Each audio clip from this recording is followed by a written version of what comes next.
Ya lo dijo esa hermosa voz ahí, es que seguimos con más, con Despierta con la X, en la X102. Les recomiendo que nos sigan en nuestras redes sociales, Despierta con la X, y a través también de la X102. Nos pueden encontrar en todas las plataformas sociales. Estamos acá conversando con el doctor Guido Gómez Mazara, director del Indotel, y mi querida compañera Carmen tiene unas preguntas. Claro que quemándoles sí. por dentro. Yo tengo una pregunta. Se ha hablado de la colocación de publicidad en la frontera para contrarrestar el choque de las emisoras. ¿Cómo funcionaría esa estrategia? Ok, ¿cómo está funcionando? El Indotel financió un estudio sobre la penetración del espectro radial. Mire lo que pasa. Evidentemente, el gobierno dominicano y el Estado dominicano debe garantizar el control del espectro. Y lo que ha acontecido históricamente es que en los últimos 25 años solo se ha dedicado 3% del presupuesto nacional a la zona fronteriza. O sea, no solo una fragilidad estructural desde el punto de vista económico y social, sino que eso impacta también en la radio. ¿Por qué? Porque si usted está en Partido Dajabón, ¿de qué vive una emisora en Partido Dajabón? Del anuncio local, del dueño del almacén, del alcalde que le pone 3 cuñas. Entonces, eso generó una fragilidad porque el órgano no autorizaba el desarrollo de la potencia. Y por vía de consecuencia, desde el hermano país, con todo el respeto que me merece, allá hay una crisis institucional, Sí, claro. y eso dificulta una interlocución frente a ellos y han generado un proceso de autorizar emisoras y esas emisoras tienen un impacto. El estudio de nosotros reveló cosas como la siguiente. En la parte de Dajabón había un nivel de penetración de un 60%. Wow. Pero el punto más alto de penetración es Hondo Valle y Pedernales. Hondo Valle 68% y Pedernales 70%. Wow. ¿Por qué eso pasa? Por un problema de fragilidad en la potencia. ¿Qué hizo Indotel? Ya autorizamos la potencia. Toda emisora fronteriza que necesite el tema de la potencia, ya hemos autorizado varias. Segundo lugar, hicimos un acuerdo con el Ministerio de Cultura y con el Ministerio de Educación en la dirección de fomentar en toda la estructura de la programación radial que nosotros vamos a financiar económicamente la valoración de criterios sobre la dominicanidad. No el típico concepto manipulado, no hablo de eso, Okay. sino que contratamos a 2 historiadores en la intención de generar cápsulas. A mí me interesa que un joven de Jimaní conozca sobre el proceso de restauración del país. O sea, ¿qué pasó en la guerra restauradora? Por ejemplo, a mí me interesa fundamentalmente que puede percibir cualquier joven de Santiago Rodríguez sobre el proceso de intervención militar norteamericana en 1916-1924. Ese tipo de valores. Y eso lo hemos ido sumando con una combinación con el Ministerio de Cultura para hacer competencias sobre, porque el estudio determinó que hacia la línea hay una mayor propensión de valores musicales que tienen que ver con la música típica. No sé cuán familiarizados están ustedes con ese fenómeno musical muy popular en la línea, pero hacia el sur está mucho más arraigado el tema de la bachata. Entonces, hemos hecho una especie de competencia provincial. Eso está organizado todo el tema de la programación. 2 artistas que no tengo que dar credenciales de ellos. Ramón Orlando, que es un maestro de la música. Así es. Que tiene una formación clásica, la gente está equivocada, él es un músico clásico que se ha ido al merengue, y Pochi Familia también, que tiene la responsabilidad de estructurar toda la programación de esas emisoras. Vamos bien, tenemos un informe quincenal de lo que está pasando. Puedo decirlo aquí que yo tuve que salir para la UIT, que es la Unión Internacional de Telecomunicaciones, porque los amigos del vecino país nos requirieron que los equipos nuestros que identificó los puntos de penetración se lo prestáramos. Yo dije, bueno, con todo el respeto, yo creo que las compañías que nos aseguran los equipos no nos garantizan ningún tipo de seguridad. Eso Claro. cruza hoy y mañana lo tiene barbecue en las manos. Entonces, Exacto. frente a esa dificultad, fueron a la UIT, elevaron su preocupación, asumiendo de que no prestarle los equipos dominicanos de Indotel era una práctica discriminatoria, por el amor de Jehová. Wow. Hicimos las aclaraciones del lugar. En el ir y venir le dieron unos millones de euros a ellos para comprar equipos. Claro Esa parte ¿Y no los la dicen equipos? ellos. Esa parte no la dicen ellos. Sí. ¿Y los equipos lo compraron? La cara de equipo dice todo. No, pero estamos en eso. Yo este fin de semana voy al sur en el interés de seguir avanzando en el desarrollo de ese programa. Bueno, Doctor, voy a cometer una imprudencia, Siempre. a girar un poco el tema hacia lo político. Pero tengo una inquietud de la que estuve conversando antes de ayer en el podcast. Y es que hemos visto que el presidente Luis Abinader ha hecho cambios en el tren gubernamental y para mí buenos, porque hemos visto que ha puesto técnicos en el Ministerio de Hacienda como Magín Díaz, pero recientemente hubo cambios, por ejemplo, en Senasa, donde reemplazan al líder del sector externo, Santiago Jacín, por otro joven que puede ser un técnico también, tengo muy buena referencia de él. Y en casos como los de Senasa, por ejemplo, han sido desvinculados personas con buen currículum que militan en el partido, quizá con posiciones no claves. ¿Cuál es su óptica de esto al momento de cuando va un nuevo incumbente y procede con estas acciones con militantes del partido? Quiero saber cuál es su óptica partidaria, porque para un ciudadano común puede ser, bueno, si llegó un técnico, perfecto, que limpie y que meta gente capaz, pero ¿qué cuidado usted entiende que se debe tener cuando pasan estas cosas con miembros del partido? Ok. Lo primero es que nosotros ganamos unas elecciones a través de un partido y de aliados, pero nosotros no gobernamos exclusivamente para los miembros del partido. Nosotros gobernamos para la sociedad. Bien. Y por vía de consecuencia hay un sinnúmero de reglamentaciones establecidas por el Ministerio de Administración Pública, el MAP, como se conoce, que cualquier ciudadano incorporado a la administración pública tiene que respetar. La concepción tradicional respecto a que cuando un partido gana, automáticamente se transfiere en el propietario de la nómina pública, yo no estoy de acuerdo con eso. Yo creo que las políticas públicas tienen que ser eficientes, efectivas e impactar. En el caso específico del caso de Senasa, el presidente de la República tiene la facultad para determinar quién ocupa una posición, pero quiero solo colocar sobre la mesa de que quien reemplazó al doctor Jacín es un dirigente del PRM, emblemático su padre en Santiago, y él también, el doctor Guzmán, son figuras que vienen del partido históricamente, y él tendrá sus razones técnicas para incorporar la entrega administrativa a las personas que entienda. Mira, una de las grandes críticas que yo tengo como ciudadano, yo soy un militante político, fundamentalmente, y defiendo el sistema de partidos. Soy un crítico de las prácticas partidarias, pero yo defiendo el modelo partidario. Yo lo que creo es que en la República Dominicana culturalmente tenemos que hacer un esfuerzo donde la meritocracia garantice el acceso a la participación a posiciones públicas. Yo, por ejemplo, en Indotel no le pregunté a nadie de qué partido era. Y cuando me van con un chisme de qué, de A, C, B, eso a mí no me importa. Siempre y cuando sea una persona que traduzca su conocimiento en eficiencia en la participación del Estado, yo aplaudo eso. Yo no tengo ningún tipo de problema ni inconveniente. Al final de la jornada, las políticas públicas impactan a los ciudadanos. O sea, al que se le rompe una tubería aquí en Los Praditos, mira, poco le importa que tú seas de cualquier partido, lo que quiere es que la tubería se repare y le llegue agua a la gente. Entonces, en función de eso, yo reconozco que hay muchísimos niveles de incomprensión, sobre todo un partido como el nuestro que duró tantos años abajo, en la oposición, pero cada vez que tú sumas la nómina pública y te das cuenta del impacto electoral que tenemos, recurrir al recurso manido de que solo con la nómina pública usted consigue resultados favorables, eso es una locura. Lo que quiere el país es una gestión eficiente, lo que quiere el país son funcionarios que rindan cuentas, y lo que quiere el país al final de la jornada es que todos hagamos una contribución a un país mejor. Eso yo lo creo, y cuando el presidente de la República decida la sustitución de quien sea, es una facultad constitucional que tiene.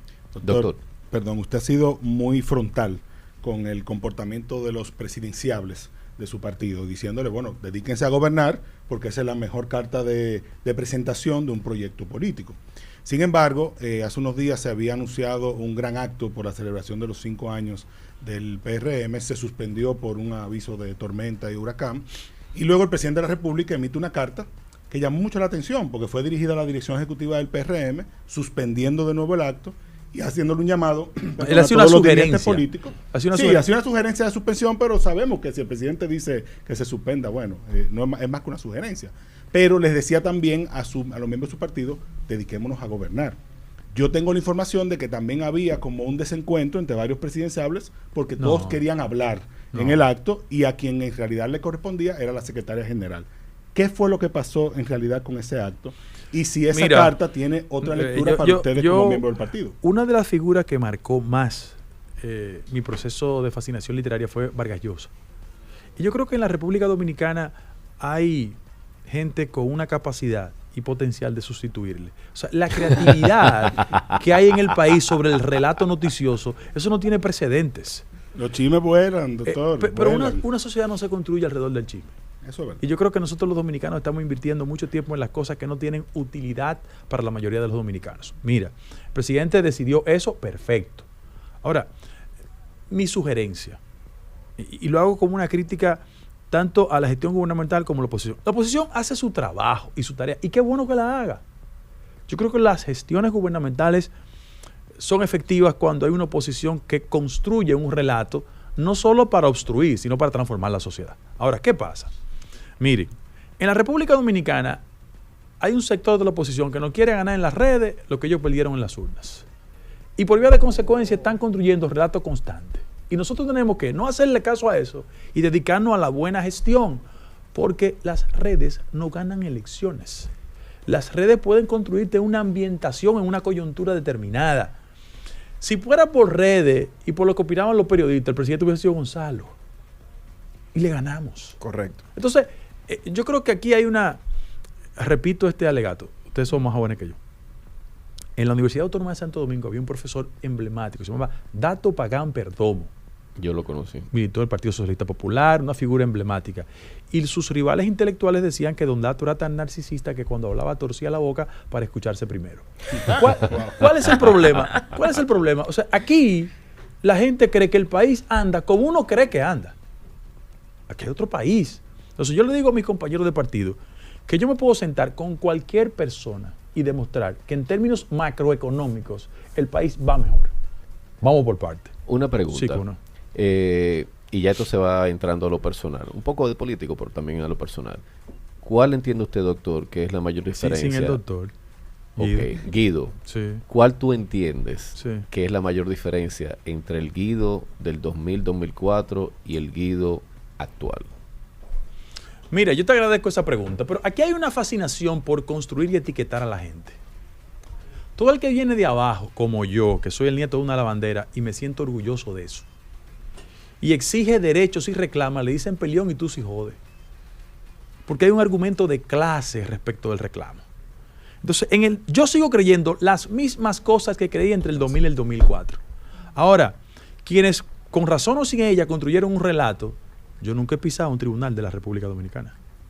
Y cuando yo tenía que mandar para la mierda a un jefe de una delegación extranjera, que en este país todo el mundo le tiene miedo, yo lo hice y estoy vivo, sin ningún tipo de problema. Entonces yo no estoy construido sobre los miedos históricos. 1. 2. La gente me dice que cuál era mi responsabilidad. En el gobierno, un funcionario tiene que defender la gestión. Si usted no la defiende, usted se va. Entonces yo cumplí con mi responsabilidad y lo hice con mi criterio. ¿Qué hicieron mis contrarios? Construyeron un relato falso, el que se equivocó conmigo. Yo tengo 2 sentencias condenatorias de la Suprema Corte de Justicia por 2 gentes que se equivocaron conmigo. Condenado. Pues yo no tengo problema con eso. Yo soy tolerante en la crítica, pero yo llego hasta lo último. Tercer lugar, el más enconado de mi contrario. El más enconado, el más radical. Puede decir cualquier cosa de mí, pero no puede decir que yo no tengo formación, preparación ni base cultural. Entonces, vamos a poner las cosas como son. Y yo te voy a decir una cosa. Hablar en primera persona nunca es elegante. Nunca es elegante. Pero de mi generación, de la mía, busca a los exponentes y a la comparación. Tú sabes que en ese momento, aunque yo obviamente discrepaba y tengo mis diferencias con ese partido, yo sí te veía a ti como una figura muy potable y presidenciable al principio de la gestión. Sin embargo, conforme pasó, no sé si fue el relato que se construyó o que tanto tiene realidad, había un aura de soberbia que se construyó alrededor tuyo. Sí, porque todo el que viene de abajo y exige derecho es soberbio. Bueno. Si mi apellido fuera sonoro, exquisito o registrado en el presupuesto nacional, dice, no, mira. Tienes razón. ¿Cuáles son esos apellidos? ¿Cuál fue mi soberbia? Tan joven y empoderado. ¿Cuál fue mi soberbia? Bueno. Dame decirte una cosa ahí, no, pero vamos a decir la cosa, porque yo no tengo tema que esconder. ¿Cuál fue mi soberbia? Meter preso a Luis Inchautegui. No, yo no me Y someter al refería a PM. eso. No, vamos a decirlo. Yo me refería Caso PM. que nadie tuvo los pantalones en este país de someter el caso PM. Lo hice yo. Con consecuencias favorables en los tribunales. Pues yo me no tengo refería a lo que andaba en el Vox Populi, de que tú repartías galletas.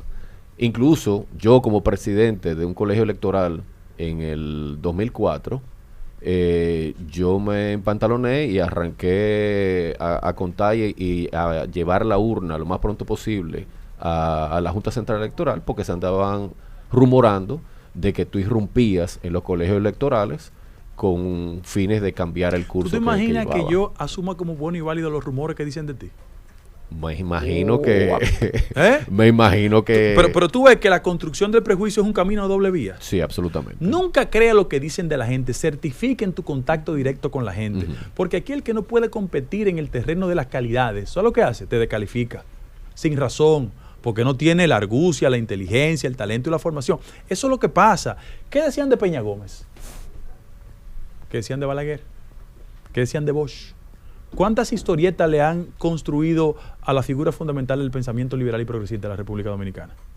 Lo que pasa es que yo no le hago a nadie lo que me han hecho a mí. Ahora, yo lo que creo es que la gente disputa respecto del otro con ideas, con argumentos, porque aquí hay mucha insuficiencia, aquí hay un déficit argumental. En este país, todo el que no puede competir contigo en el terreno de las ideas, te descalifica personalmente. O me manda a pelar.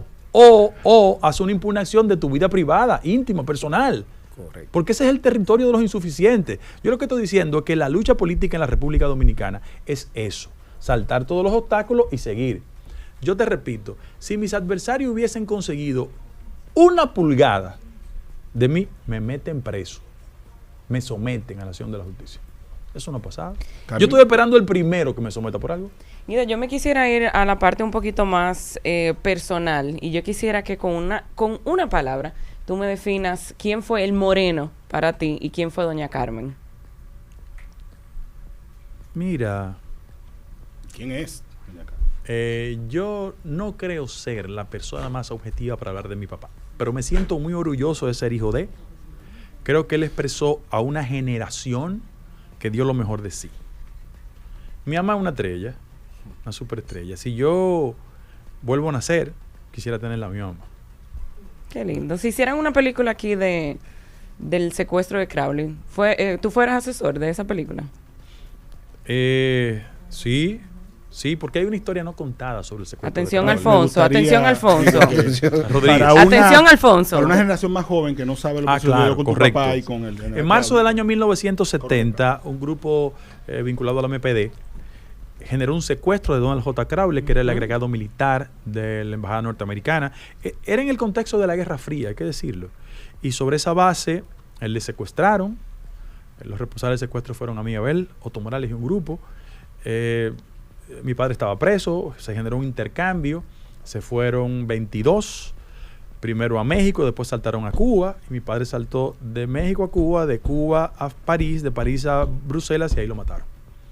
Esa fue la historia. Pero fueras el asesor de la película. Que dicho Sí, sea de paso, sí. fue hecho preso de manera obviamente muy injusta en la UAST cuando se dirigía a, Sí. a una reunión. Sí. ¿Tú sabes quién lo detuvo? Pau Castro. Bueno, si se le llevara un conteo a las que hizo ese señor. Y el involucramiento del poder político en ese momento. No. Quedó evidenciado totalmente. Era evidente. Tú sabes que hay una experiencia mía con Balaguer, esas cosas raras. Yo no conocía a Balaguer físicamente. A mí me designan consultor jurídico de la presidencia en la transición, y el presidente electo en ese momento me dice, ponte un flu. Para la gente de la generación de Hipólito, un flu es un traje. Un traje, claro. O sea, ¿te entiendes? Y con Atuey fuimos donde Balaguer. Ya yo había ido donde Leonel Fernández. Yo soy amigo de Leonel. Yo nunca creo que las discrepancias políticas tienen que ir al terreno de lo personal. Estamos esperando el 1-1 en basquetbol ustedes. No, pero, Sí. pero tú sabes que con el paso del tiempo ya las velocidades no son las Sí, mismas, sí, ¿entiendes? Y entonces llegué donde Balaguer, y Atuey, que era una persona muy rápida en el pensamiento, Hipólito le dijo, mire, presidente, él es Guido Gómez. Entonces Atuey le dijo, no, él no es Guido Gómez, no, él es Guido Gómez Mazara, hijo de fulano de tal y perencejo de tal. Bien hecho. Y en ese momento se había publicado un libro que se llama El olor del olvido, que fue un premio nacional de Freddy Aguas Vivas. Y Balaguer me dijo, ay, yo lo quería conocer porque Perelló que era que le elegía. Ramón Lorenzo era su primer nombre. Pero yo, me leyó el libro y yo quiero decirle a usted que yo en el fondo fui un admirador de esa generación. Yo me quedé tranquilo. No riposté, no dije nada. Y fue mi primer encuentro con Balaguer.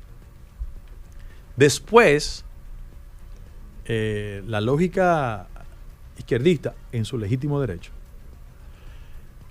me criticaba cada vez que iba donde Balaguer.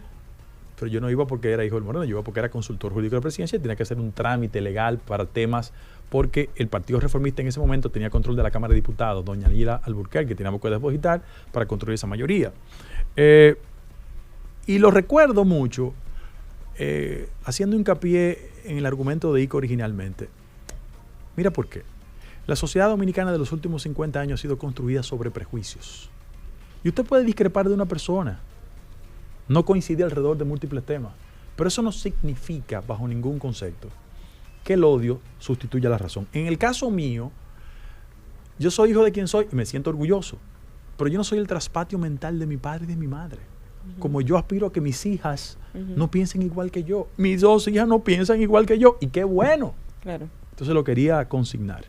Y en cuanto, usted dice que, por ejemplo, usted. que no tiene nada personal con Leonel, pero ahora que se ha armado un debate entre el expresidente Danilo Medina y Luis Abinader, ¿qué usted piensa sobre la gestión de Danilo Medina?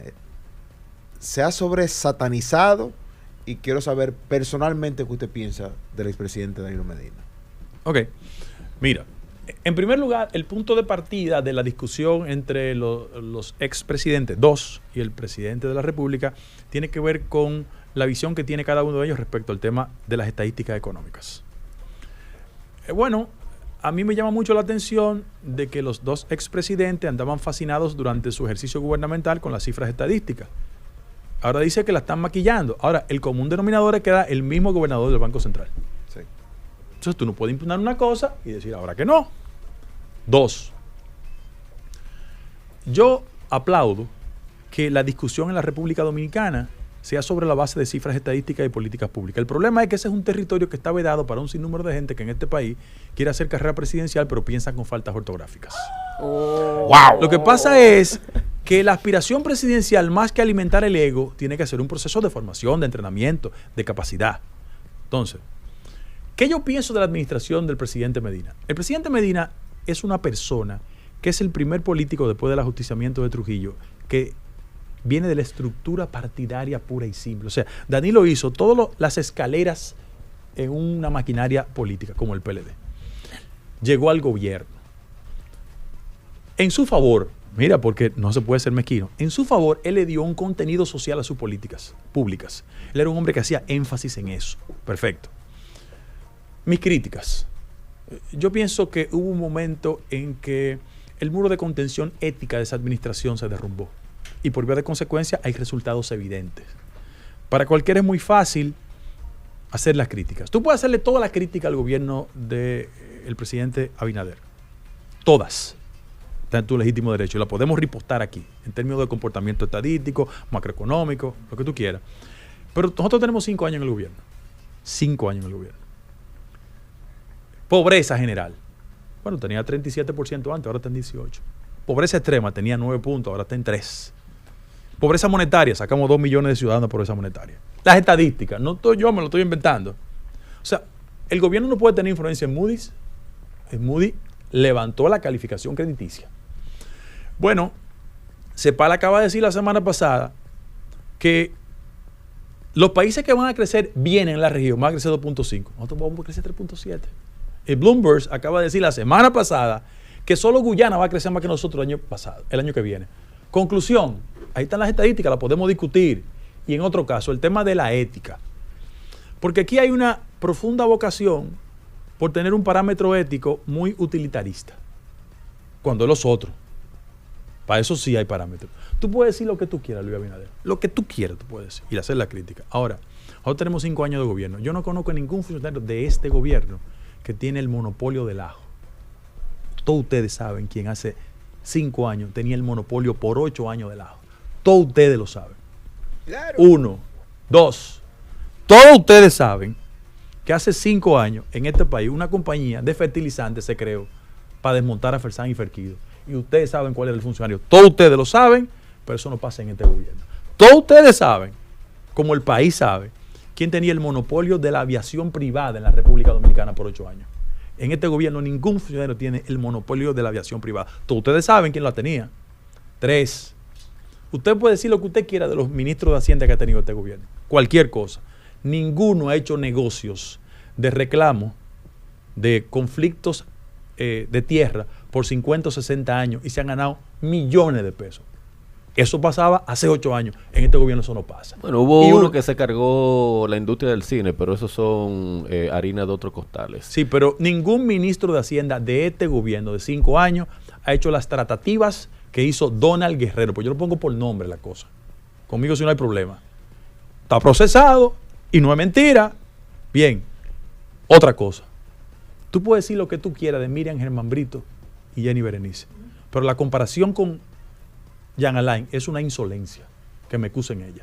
Entonces vamos a discutir la cosa con tranquilidad, sin ofendernos, sin agredirnos. Mire, mi hermano, diga lo que usted quiera de este gobierno, lo que usted quiera, pero ningún familiar de Luis Abinader le suple al gobierno. Ninguno. Entonces vamos a poner la cosa en su lugar. Doctor. El tiempo tendrá que confirmar eso, doctor. No. Y aquí estaremos para eso. No tenía que esperar el tiempo. No había que esperar el tiempo, porque ustedes lo sabían en los gobiernos anteriores. No, digo, el tiempo confirmará lo de este gobierno, claro. Doctor, quedan muchas preguntas. Mira, nosotros quedan no esperamos muchas cosas para Odebrecht el tiempo, ni para Sonland. Nosotros no esperamos el tiempo, la gente lo sabía. Búsquenme lo de Odebrecht ahora, búsquenme el Sonland, porque hay que decir la cosa. Y llegará el momento que vamos a discutir. La gente de Odebrecht está construyendo ahora mismo. Las mismas personas. Hermano, Odebrecht generó condenas en la sociedad dominicana. De acuerdo, totalmente. Eso no lo negamos. Bien, como les decía, lamentablemente quedan muchas preguntas y quedan muchas cosas interesantes que discutir con el doctor Guido Mazara. Y yo quisiera hacerle la invitación a que nos acompañe nuevamente en otra entrega de Despierta con la X. Sí, por favor. Sin embargo, en este momento tenemos que hacer contacto con publicidad y en breve regresamos con más contenido de Despierta con la X. Muchas gracias, doctor. Gracias a ustedes, gracias a ustedes.